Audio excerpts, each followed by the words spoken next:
माझे लग्न होऊन 2 वर्ष झाली होती. मला काही मूल झालेलं नव्हतं. माझे सासरे हे माझ्या लग्नाच्या अगोदर 6 महिन्यापूर्वी स्वर्गवासी झाले होते. त्यामुळे माझी सासू घरामध्ये एकटीच राहायची. माझ्या सासूला माझ्या बायकोशिवाय इतर कोणीही नव्हतं. त्यामुळे सासू दिवसभरातून खूप वेळा फोन लावायची. तिला एकटीला घरामध्ये काही करमायचे नाही.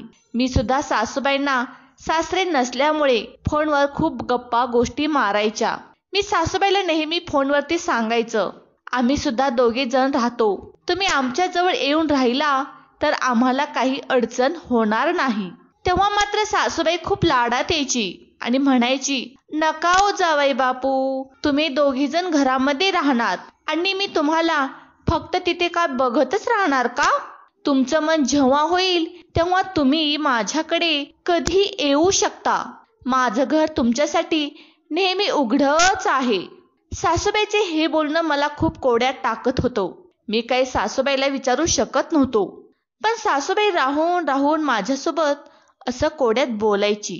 पण मला मात्र माहिती होतं, सासूबाईच्या मनामध्ये जास्त दिवस काही गोष्टी राहणार नाही. लवकरात लवकर मी तिच्या मनातल्या गोष्टी नक्की सांगणार. मी माझ्या मनातून खूप आतुरलेला होतो. असंच एका दिवशी सासूबाईंना फोन केला आणि म्हणू लागलो, तुम्ही कधी येणार आहात? तेव्हा माझा मोबाईल स्पीकरवरतीच होता. माझ्याकडेला माझी बायको रितू जवळ होती. तिला सुद्धा ते बोलणं ऐकायला जात होतं. मी सासूबाईला म्हणालो, तुम्ही बोलवाल तेव्हा आम्ही येऊ. तेव्हा माझी बायको रितूने बोलणं ऐकलं आणि म्हणू लागली, माझ्या मैत्रिणीचे लग्न आहे. तिने मला कालच फोन केला होता आणि यांना पण शनिवार आणि रविवार सुट्टी असेल. त्यामुळे आम्ही दोघेही 2-4 दिवस तिकडे राहायला येणार आहे. तेव्हा मला कळाले की माझी सासूबाई खूप खुश झाली होती. मला म्हणू लागली, जावई बापू, तुमच्यासाठी काय काय करू आता आल्यावरती? मी सासूबाईला म्हणालो, असं काही करू नका. तेव्हा सासूबाई मला म्हणाली, रितू ऐकते का बोलणं? मी म्हणालो, आहे जवळच. बरं असू द्या, तुमच्यासाठी यावेळी काहीतरी स्पेशल आहे. तेव्हा मी विचारू लागलो, काय स्पेशल आहे माझ्यासाठी? ती म्हणाली, असं फोनवर सांगून नाही जमणार.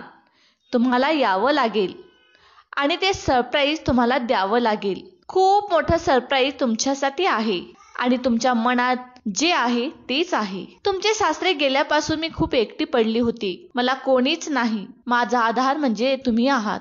मला तुमच्याशिवाय कोणावरही विश्वास नाही. माझ्या मुलीने नाही तर मी तुम्हाला सर्वात अगोदर पसंत केले होते. माझ्याच मनावरती माझ्या रितूचा हात तुमच्या हातामध्ये दिला होता. मग मी काहीतरी विचार करूनच ना माझ्या रितूचा हात तुमच्या हातामध्ये दिला होता. त्यामागे माझं काही ना काही स्वार्थ असेलच आणि माझ्या मनातली इच्छा तुम्हाला नक्की पूर्ण करावी लागेल. मी सासूबाईला म्हणालो, हो सासूबाई, तुम्ही जे म्हणाल ते तुमच्यासाठी. कधी अर्ध्या रात्री सुद्धा तुमच्या गावी आल्यावर तुमची इच्छा पूर्ण करायला घाबरणार नाही. तुम्ही बिनधास्त राहा.